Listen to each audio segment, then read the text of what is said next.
Hare Krishna.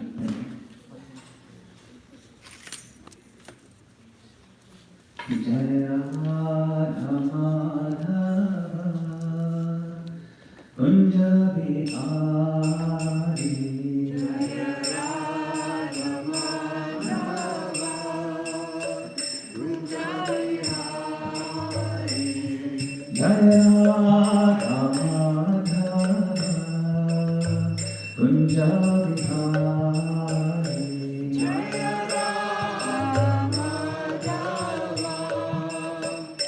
Jaya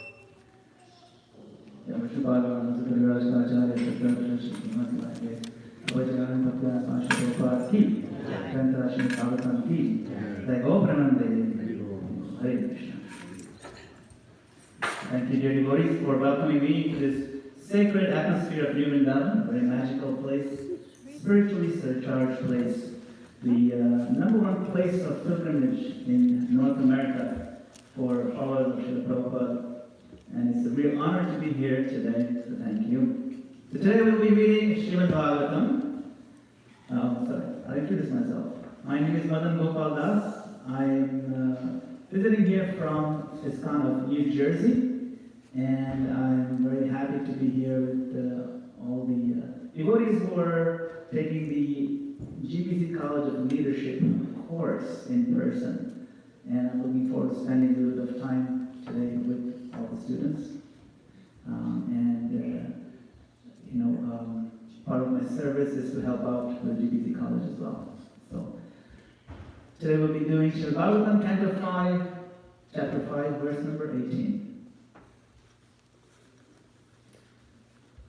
Om Namo Bhagavate Vasudevaya.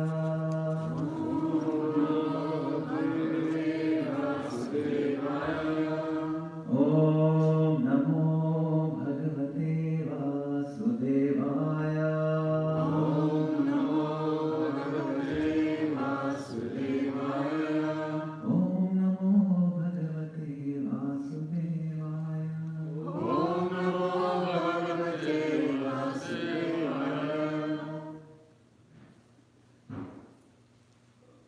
Guru Nasasya Svajano Nasasya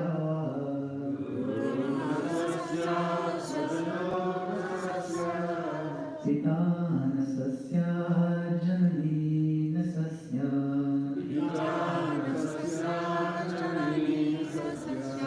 Daivam Natasya Natatishta Sasya Namo Chaitya Samupeta Nityam.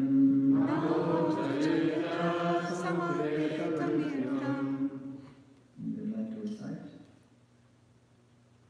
Guru Nasasya Svajano Nasasya Guru Nasasya Svajano Nasasya Pita Nasasya Janani Nasasya Pita Nasasya Janani Nasasya Daivam Natasya Napatishya Sasyam Daivam Natasya Navatishya Sasyam Namo Chayedya Samupeta Mrityum Namo Jayedya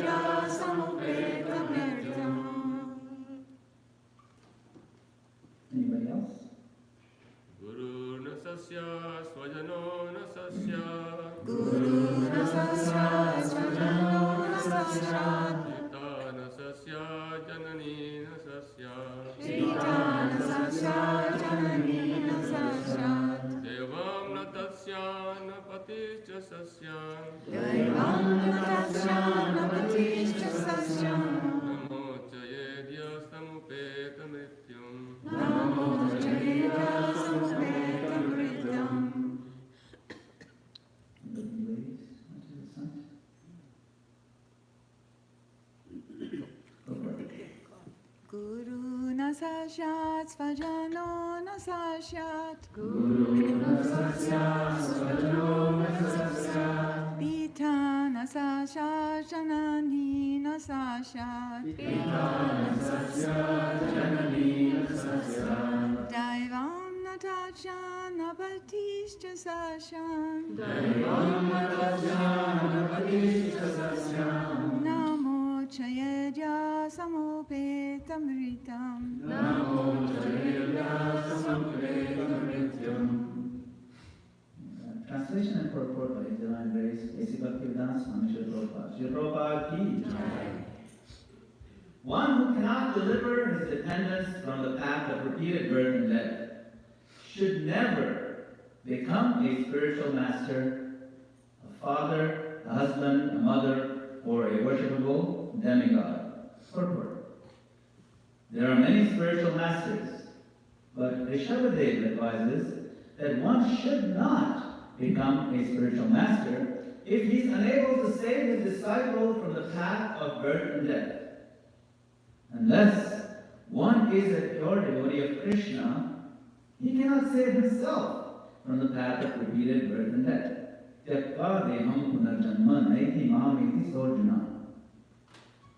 One can stop birth and death only by returning home back to Godhead. However, who can go back to Godhead unless he understands the Supreme Lord in truth?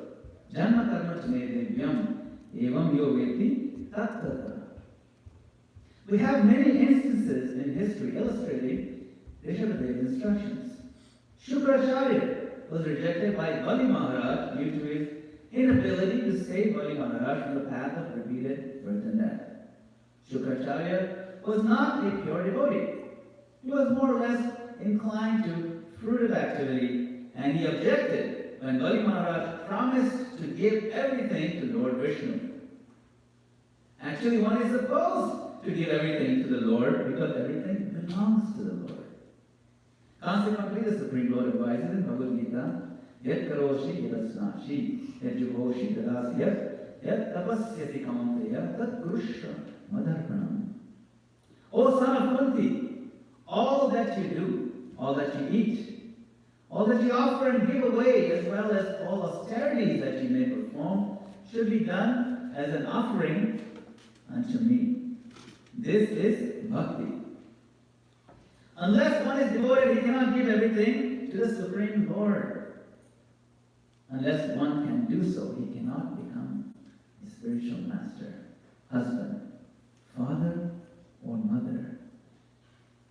Similarly, the wives of the Brahmanas who were performing sacrifices gave up their relative just to satisfy Krishna.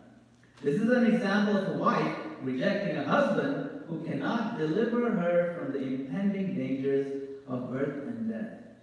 Similarly, Prahlad Maharaj rejected his father, and Bharat Maharaj rejected his mother. Janani Nasasya. The word Devim indicates a demigod or one who accepts worship from a dependent.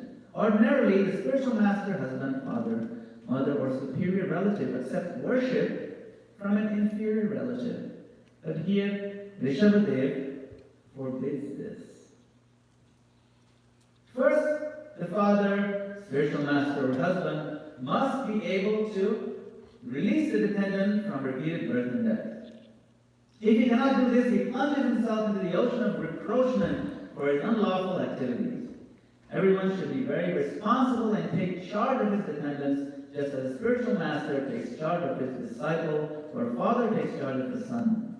All these responsibilities cannot be discharged honestly unless one can save the dependent from repeated birth and death. Purport ends here.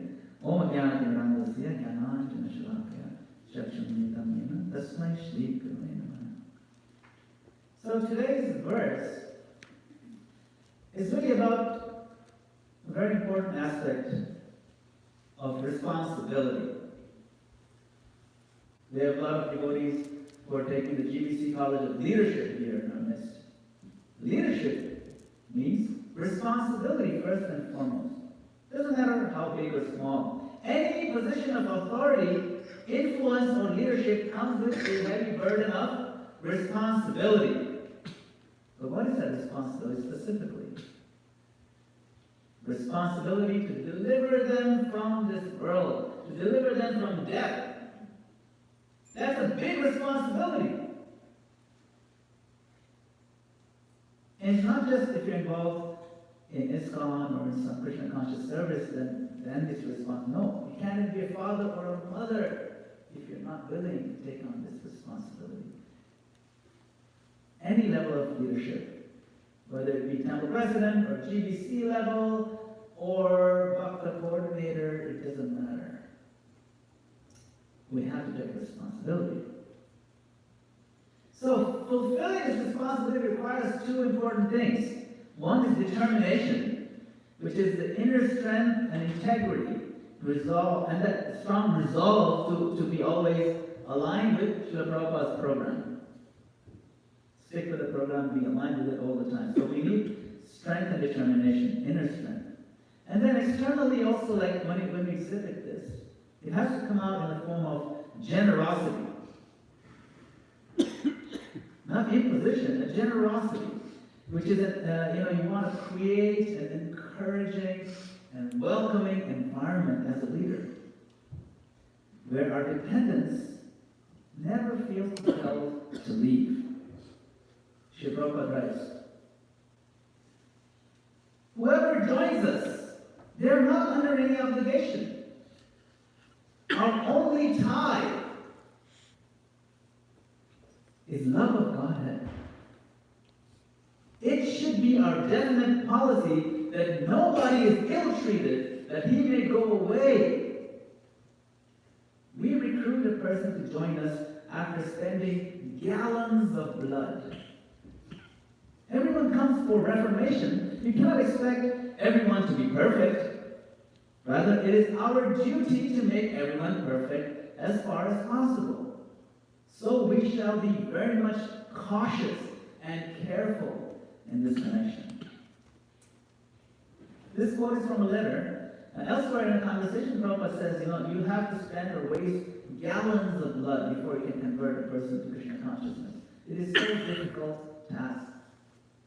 This phrase, gallons of blood, comes from Bhaktisiddhanta Thakur. He's continuing the Prabhupada. So getting someone to turn to Krishna is a monumental accomplishment. Then to lose a person because of our failure to be responsible leaders is nothing short of a travesty. Because now that person either becomes bitter or loses taste towards the movement, maybe even towards the Prabhupada or towards Krishna. That's on us. So as leaders, we need to serve first. We need to serve first. First and foremost, we are the servants of everyone. But it's not like this empty public servant label that everyone, we have. It's an actual responsibility to create this environment. So what are different ways we can infuse our lives with this love that he's talking about? So there's some of the vehicles that we share about Godhead, right? We have the spiritual study that we do, we give lectures and discussions and discourses on scripture. And there's a kirtan and japa, the holy name. There's so many visibly connected services, offer arati, cleaning the temple. And then there's outreach, you go out, distribute prasadam, distribute books, and projects like creation, maintenance of facilities, building temples. But we, as leaders, should not forget that these are vehicles to distribute and deliver love. The kind of selfless love that flows from the Lord through His great devotees like Srila Prabhupada, Guru Parampara. and all the progressive devotees whose life's mission is to give Krishna. So how do we ensure that we do not drive an empty vehicle? Imagine you order a whole meal from Govinda's, that's delivery. Some cities have Govinda's and then they deliver. And then the van shows up, but it's empty, there's no prasadam. So this is what we can end up doing if we choose to put projects before people. Because the vehicle is to deliver the product. And what is the flagship product of Krishna consciousness movement? It's love of Godhead. That's the product. That's the main thing we have to offer. And it comes with a side of encouragement, care, support. These are all side dishes. But they're very important. Because the world out there is harsh enough. We don't need to give them more of the same thing, you know.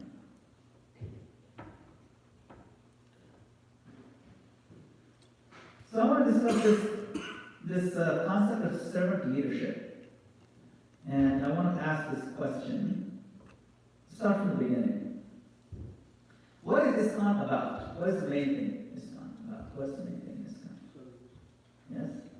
If you can say it in one word, your service. What else? Krishna. Yes, Krishna. Krishna! It's very easy. International Society for Krishna Consciousness. It is all about Krishna. Becoming his devotee, helping others become his devotee, and helping existing devotees become more absorbed in Krishna consciousness. That is what it's all about. You know? No matter what you do, you put your right leg in, you put your right leg out, turn yourself about. That's what it's all about. Krishna. You even do the hokey pokey. But it's about Krishna. So servant leadership, Prabhupada says, right? The devotee's business is that he's always thinking how to do good to the people in general. And how they will accept Krishna consciousness. Simply 24 hours thinking, making plan. Plan making is important. You know how much time the GBC college students spend on strategic planning, making plans? This is what Prabhupada means. You make a plan. Think about it. Do what's the most intelligent thing. They want to see what? That everyone becomes a devotee of Krishna. Let us not get so lost in the weeds that we have to now remind ourselves that this is about Krishna. It happens. That's our job, is to remind each other this is about Krishna. It's not rocket science. It's very easy. So this servant leadership is about the verses in the first canto. Shushushoshatakanasya vasudeva tatharuji syamhatsevaya vipra punyatita nishevanat. By serving those devotees who are completely freed from all vice, great service is done. Is serving the devotees. By such service, one gains affinity for hearing the messages of Vasudeva. It is very challenging to be a servant. Very easy to accept service. To have the mood of the servant and also adopt the mood of the leader. It's actually not easy. Sometimes we think that they're both incompatible. Like, how can you be both? You're talking about servant leadership, but how can you actually do it? They don't go together. In the world, people want to be leaders. They want to enjoy the lordship. They want to enjoy the mastership. They want to lord over people, and many of them do that for the sake of getting this subtle thrill of being able to control others and whatever servant leadership or whatever they may advocate. But ultimately, it is meant for them to enjoy this thrill of mastership. We call it leadership. But actually, servant leadership is the service of sacrifice.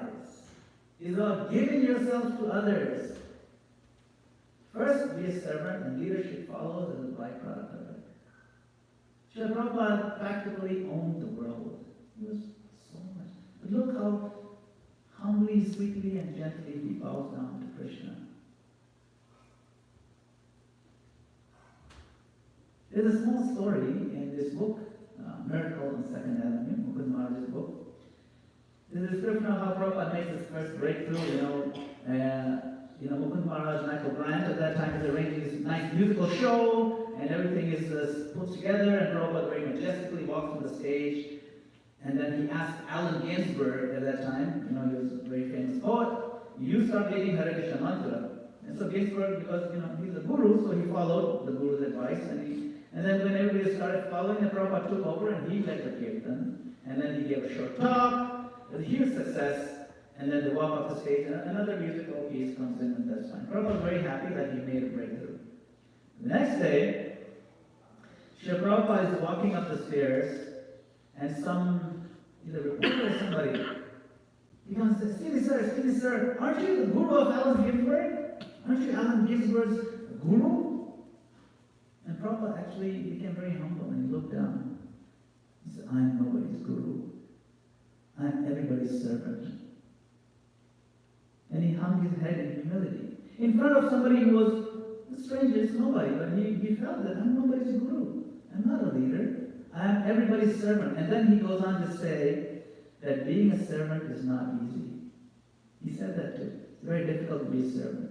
Mukund Maharaj saw this exchange. It was very touching. He remembered it. That being a servant is not easy. It's very easy to grab that title. Yeah, of course I'm Allen Ginsberg Guru, obviously. I mean, come on, did you see yesterday? He could have said that. But what's the mood that he wants to teach? That he carries himself. That is what we learn from Srila Prabhupada.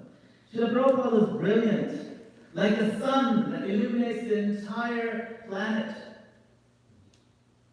So what if we cannot be like the sun? That's fine. But we can at least be like his little children.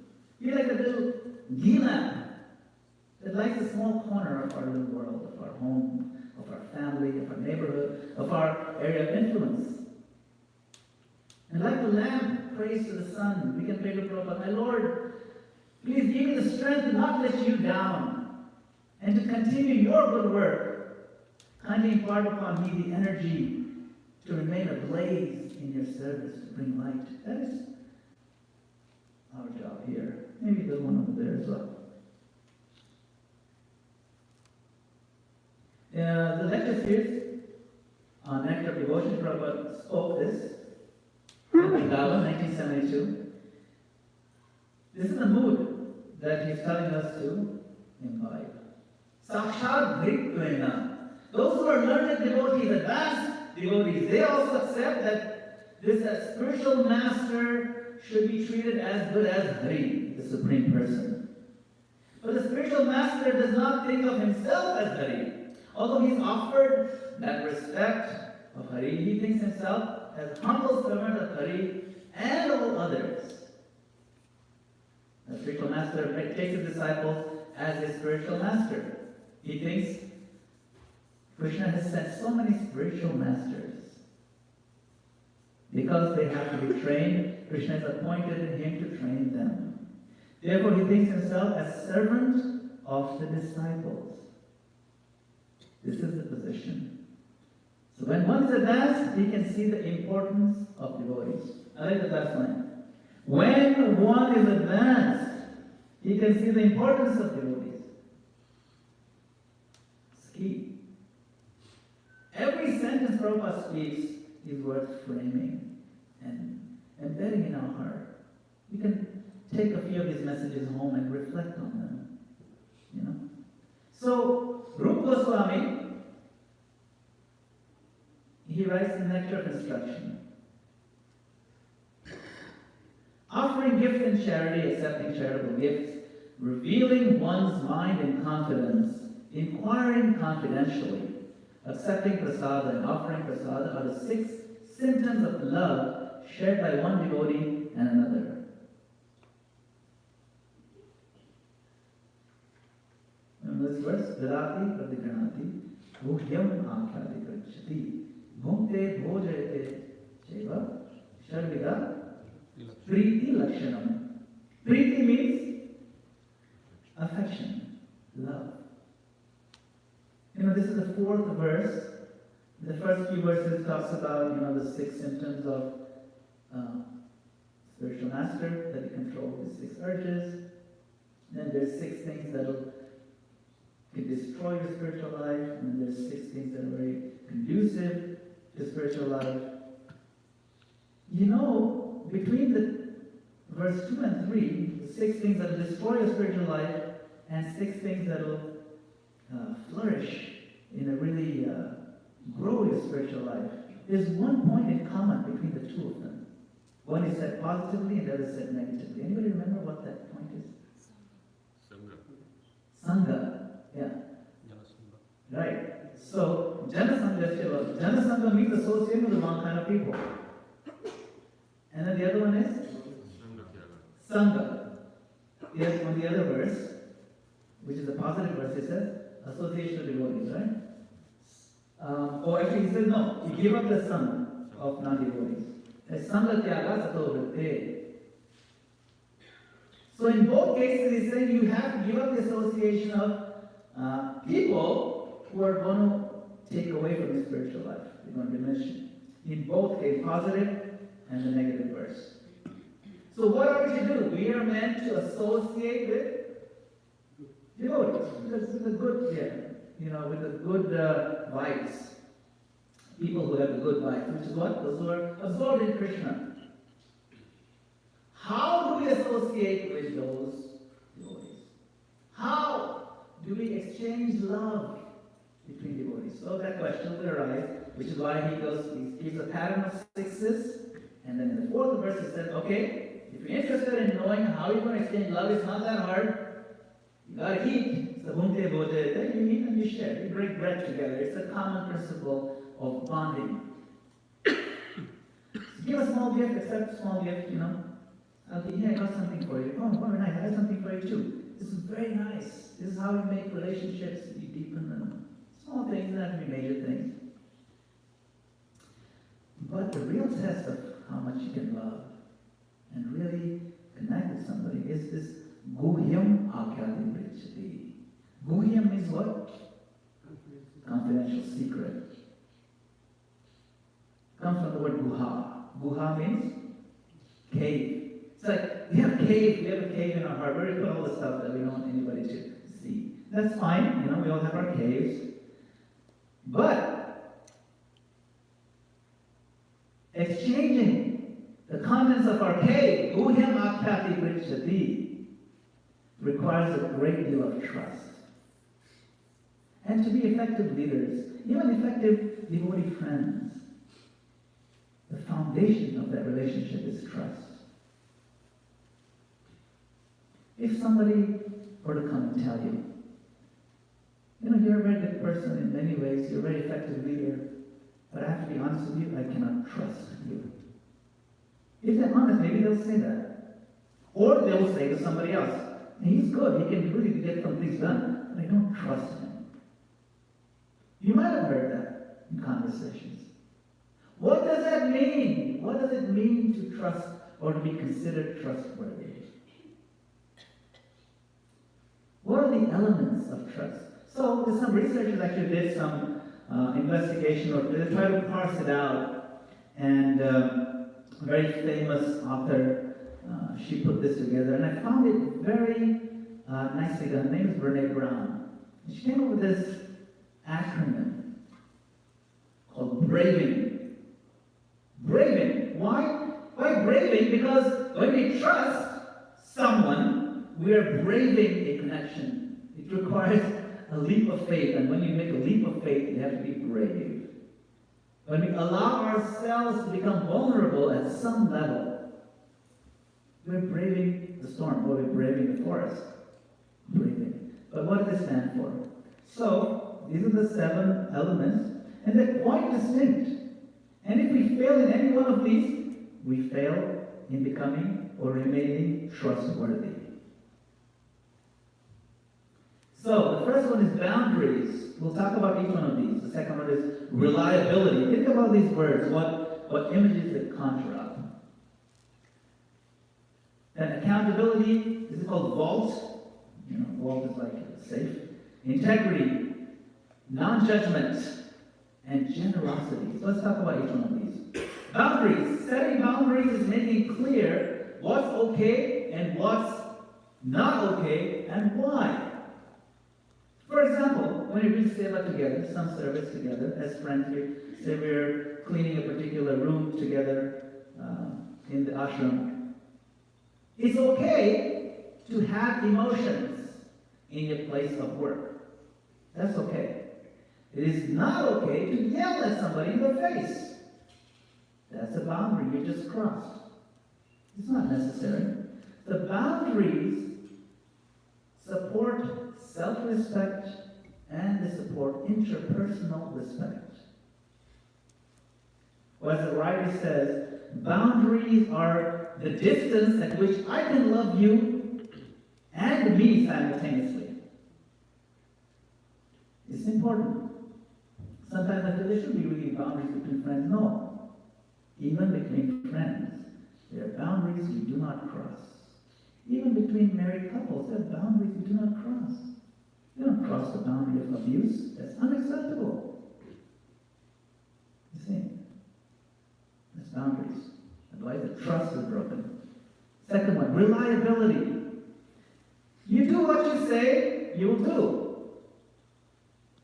In your seva, it means you stay aware of your competencies and limitations, so you don't overpromise and are able to deliver on the commitments, and you can balance your competing priorities. You have to be very aware of this. If I repeatedly flake out all the time, I don't show up when I said I will, I don't complete what I said I will, then eventually people will notice the pattern and trust wears out.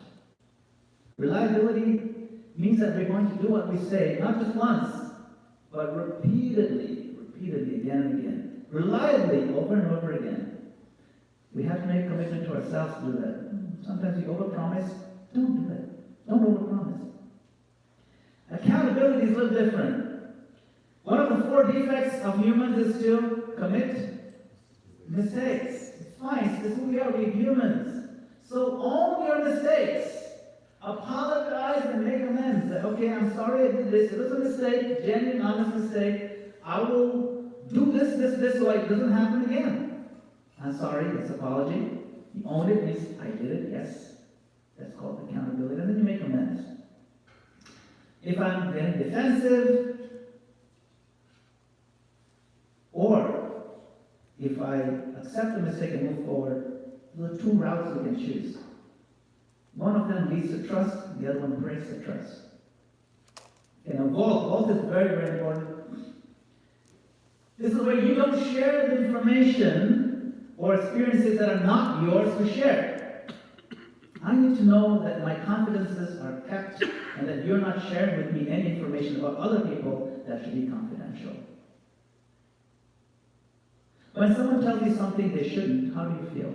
That it's not theirs to share. Are you confident that they will not do the same to you?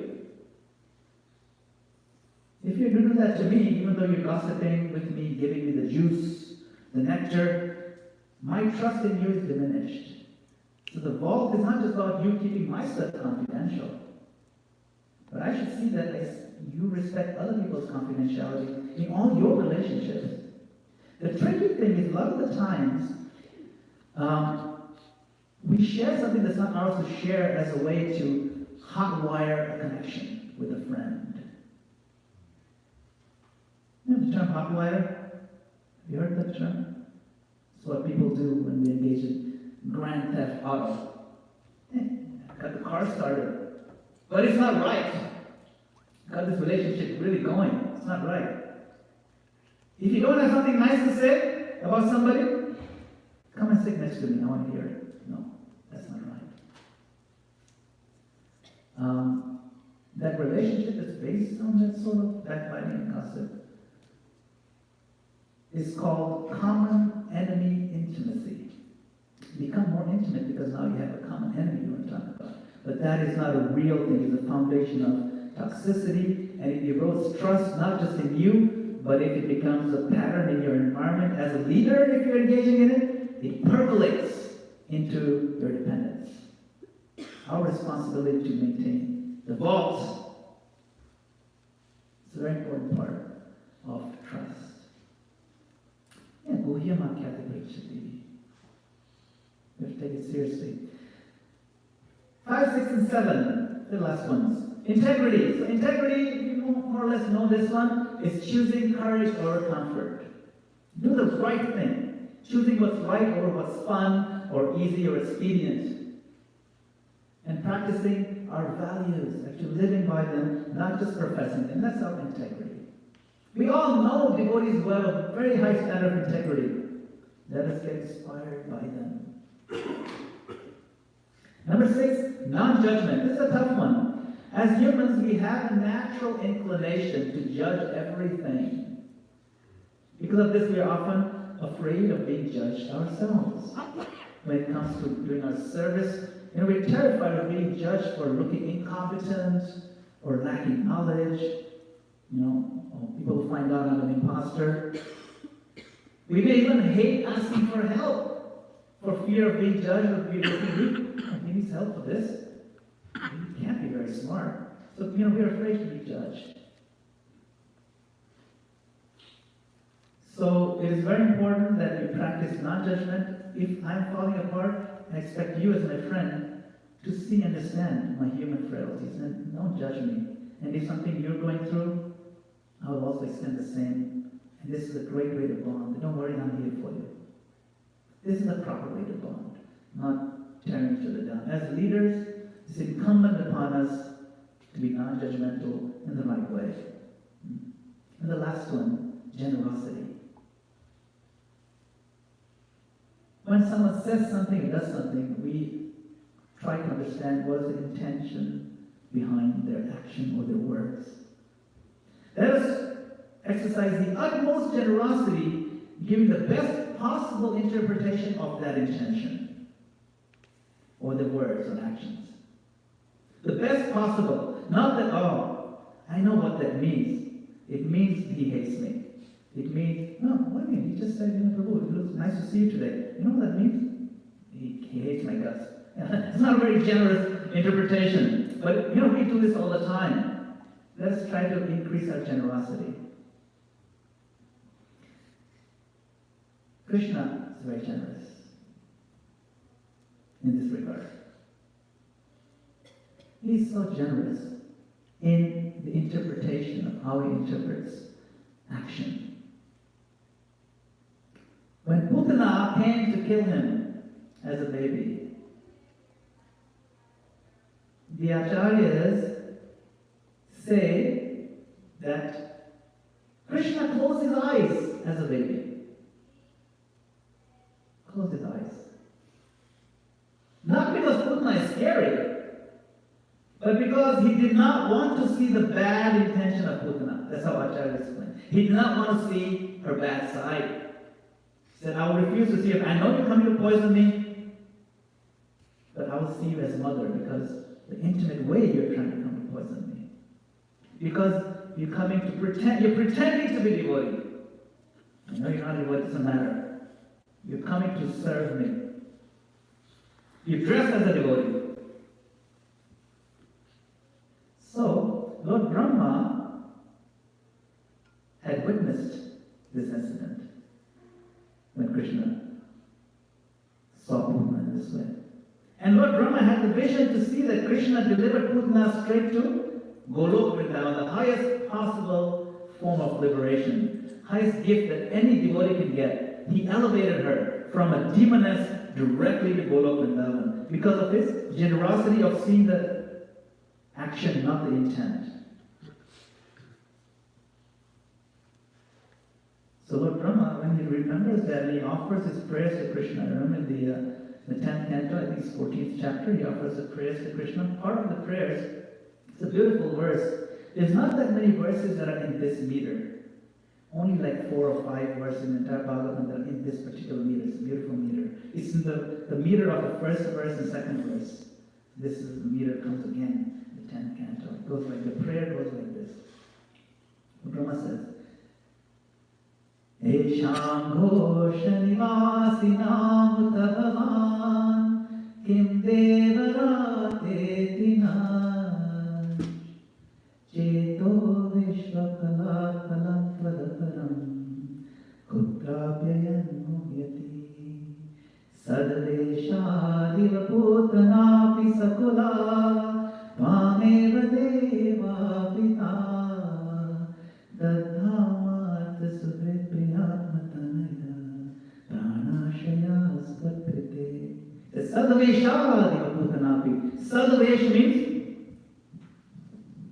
Sadvesh means dressed as a devotee, or dressed like pretending to be a devotee. So he says, my Lord, my mind becomes bewildered just trying to think of what reward other than you could be found anywhere.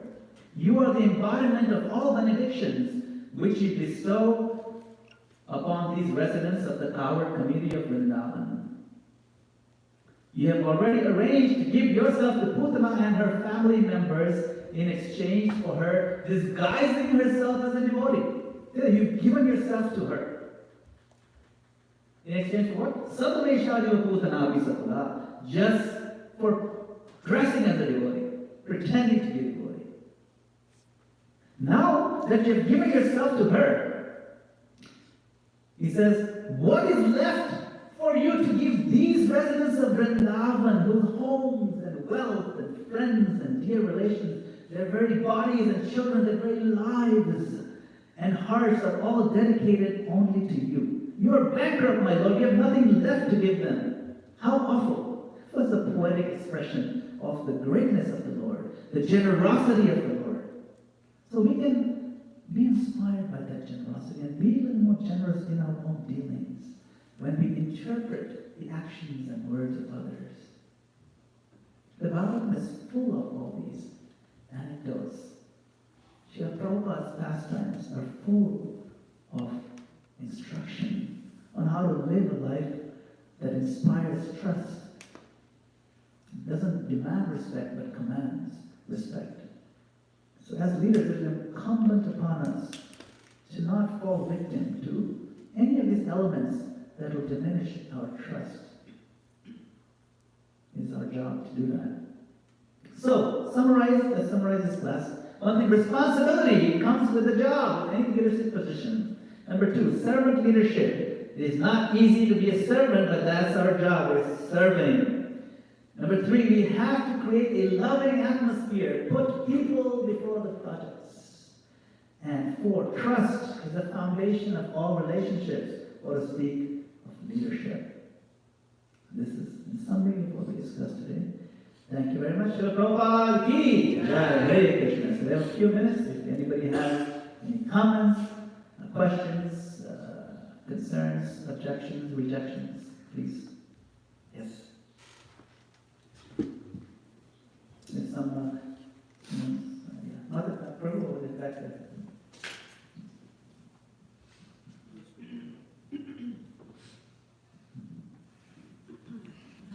Thank you very much. Thanks. So many things to think about. So, you're talking about having loving leadership, putting people in front of projects. You mentioned at the very beginning, as leaders, we should never lose someone because of poor leadership.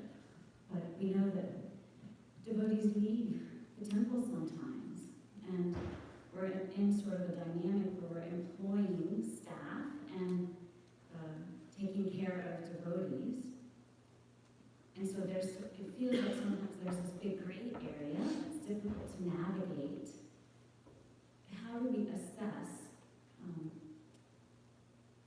at what point somebody, it's okay to let somebody go? Or how do we balance with the employment side versus the being caring leader side?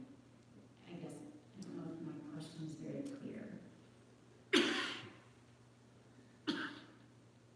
I think I get it. Maybe I'll explain from what I understand of your question. So yes, there's an employment side to it, of course. There's a staff that we employ. But just the general principle of it. Someone approached Prabhupada and said, Prabhupada, that devotee, he was coming for some time and he left. He just walked out. He's not coming. He said he's not coming back anymore. It's so surprising. Prabhupada said, we should not be surprised that people leave. We should be amazed that people stay. It's not easy to be in this process, Krishna consciousness. Whether we're talking in terms of those volunteers, those who are here, an employment connection, it's not easy to be engaged in the process of Krishna consciousness. the discussion today was really focusing on, at least we should not be the ones responsible for them leaving. You see, people leave for all kinds of reasons. Let the top reason not be us.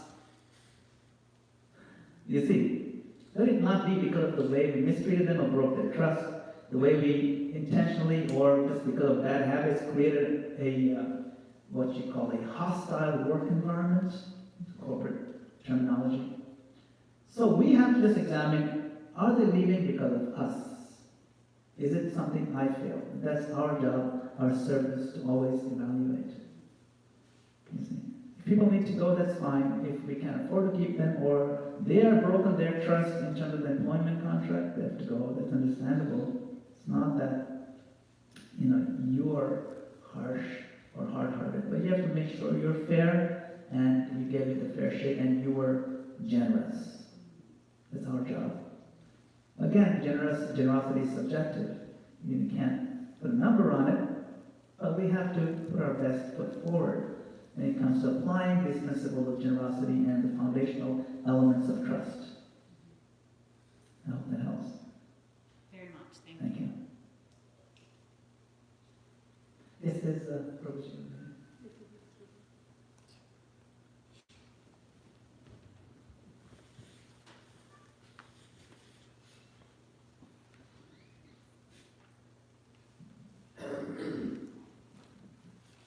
The challenge, one of the challenges that I see, first of all, a very thorough class. I really appreciate it.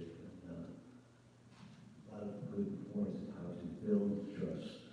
I guess the challenge is how to repair trust. When trust is broken, Prabhupada one time, I remember hearing this, like if a clay pot is broken, You glue it together and the cracks cover everywhere. pretty hard to put back in. So if trust is broken, obviously this is a universal thing that happens between friends, between lovers, between partners, between business partners. So if it's broken, we see it's very hard to put back together. So we have the individual, ISKCON is made up of individuals. So what happens, what you've seen, is that if an individual who's in a very high position breaks the trust, then the rank and file lose trust in the whole institution. So, and I mentioned this in my question to the Newton anyway, so this is the challenge that we have, that people are losing faith in the institution, maybe not in every individual, but in the institution. So it's kind of weave together how we are. I think the class started with, we're supposed to, be gurus or represent, be able to save people individually as a father, mother, whatever, as a president of the temple. So I guess I don't really know if I have a question, but I have a lot of these things running through my brain because they're challenging things to perceive, and the response, we don't have a response that actually has worked. We've lost. It's not just one person's actions that have caused people to leave or lose faith. There's been institutional mistake or leaders of the institution, and I think that was the point that Newton made. That somebody said all the GBC should resign because so many mistakes have been made. And I made a comment, well, that's what they do in corporations. But when, to restore faith, radical things are done. I'm just wondering if the GBC college or leaders, this is a great class of building faith, making trust a big issue for us individually, but as an institution,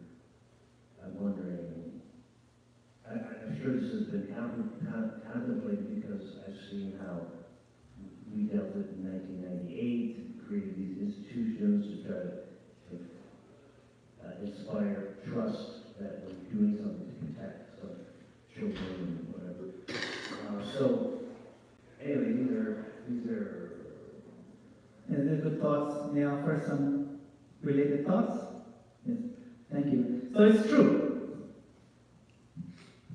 that we in ISKCON have gone through some rather difficult upheavals. Probably the 80s were one of the most difficult decades in ISKCON. Massive shattering of trust, massive loss of faith.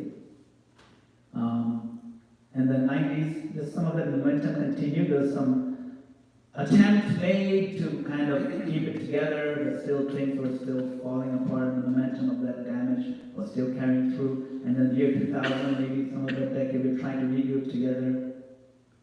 But we're still making attempts, and even today. In Japan, the Japanese have this concept called kintsugi.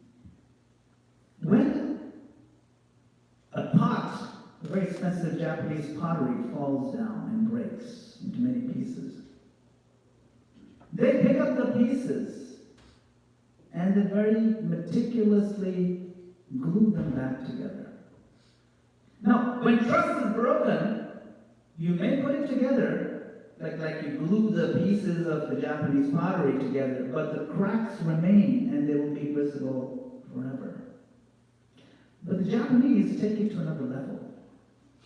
What they do is when they're gluing the pieces together, they infuse the glue with actual gold, which is far more valuable than the pot itself. And it looks incredibly beautiful.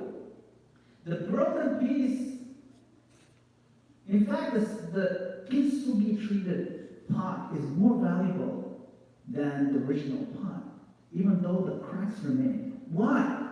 Because now the new incarnation of that same pot is a testament to the hard work of the person who put it back together and the reinvestment of energy in the form of gold. So it's visible. The history of lack of trust remains, but the pot is more beautiful now. Why? Because the person who put the energy in reinvested so much more. So we can be inspired by that.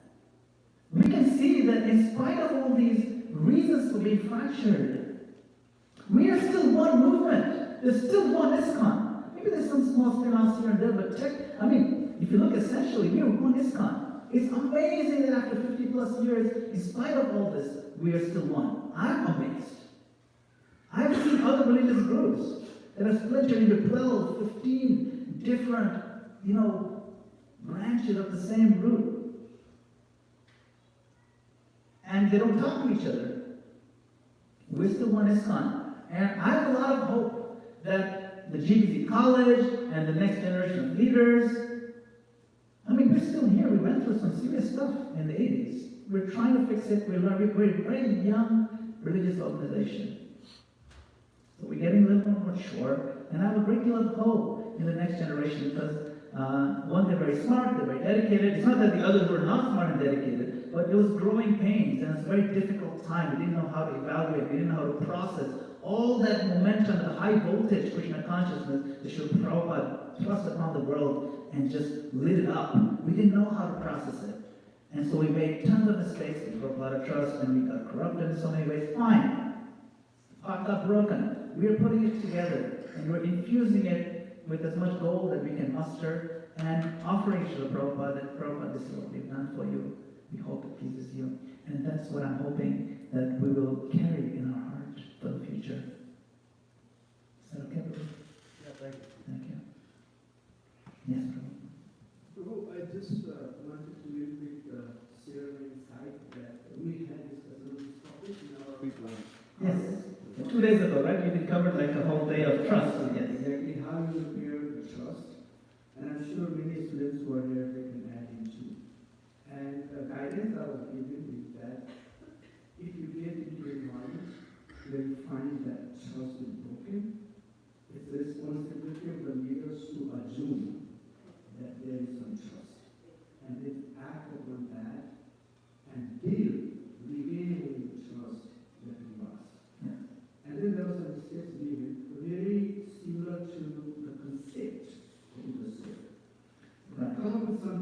more valuable so that people can see the revival and they can again get them back. Right. Rebuilding trust. How do we find out? So we first find out which element of the 7 elements was most violated, and then repair that particular element one by one. And that's the process. Thank you, Ruth. Thank you for sharing.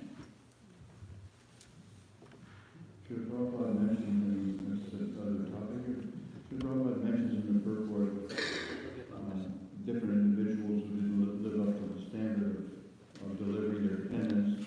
Therefore, Balimara gave up school for the Charya and the wives of the Brahmanas and Yes. Krishna. And he mentioned I don't know. Okay. Yes, I know the story. Yes. In fact, there's a bhajan around this. Srila Prabhupada seems to be almost quoting this bhajan. This bhajan nobody's heard unless you are from Gujarat. It's a bhajan by Narsi Mehta.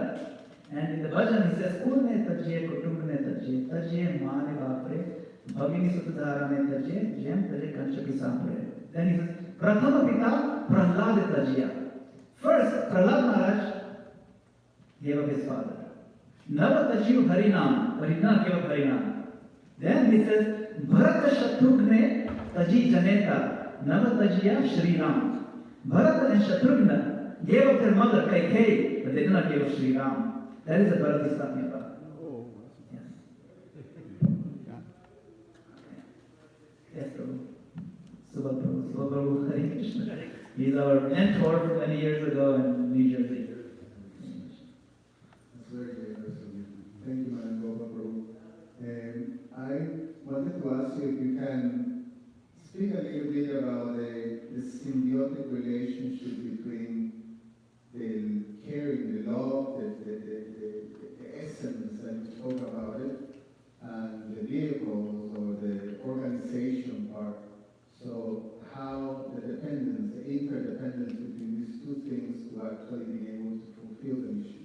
Yeah, great question. The symbiotic relationship between our product and the vehicle in which we deliver the product. The product is love and encouragement.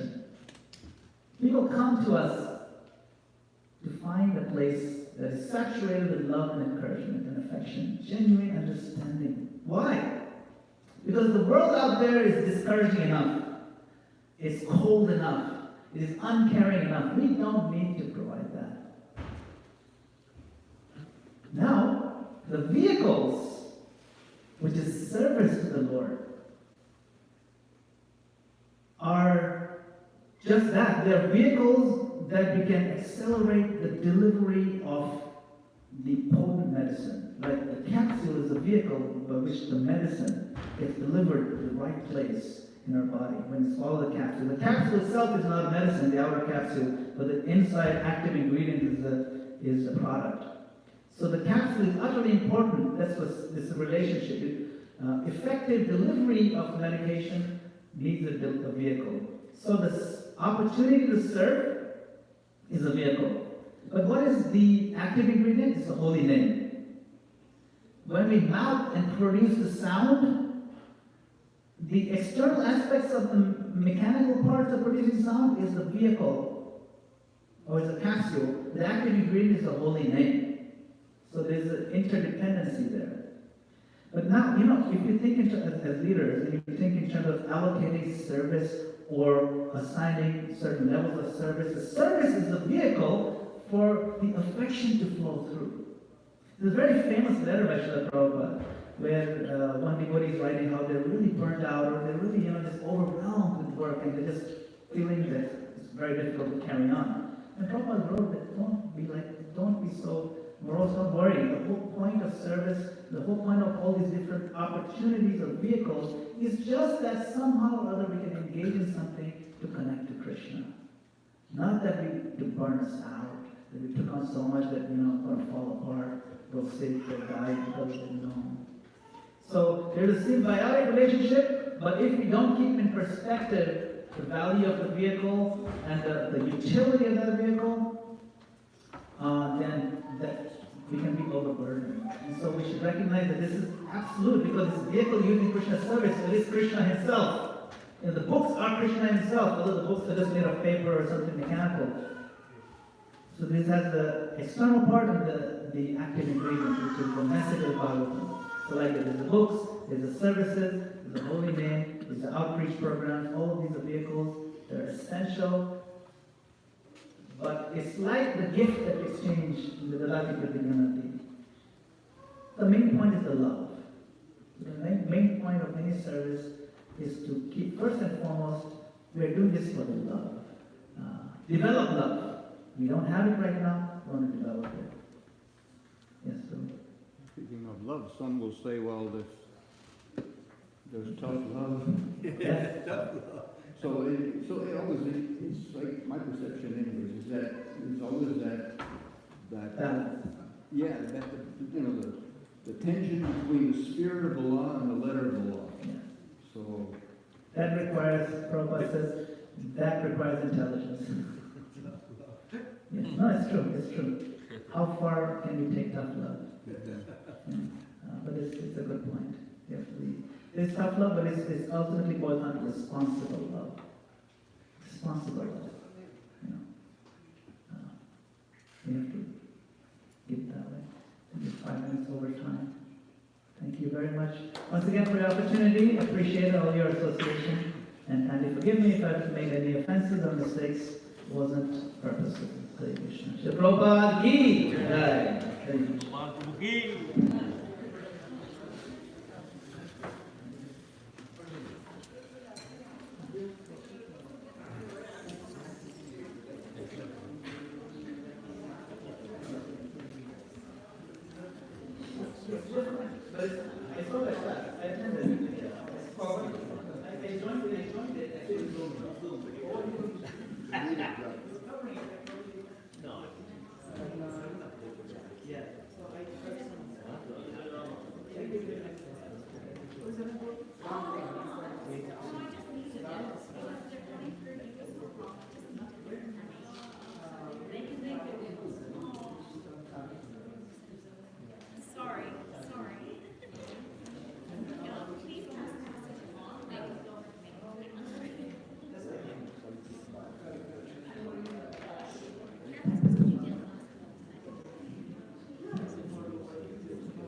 Yes. Very good.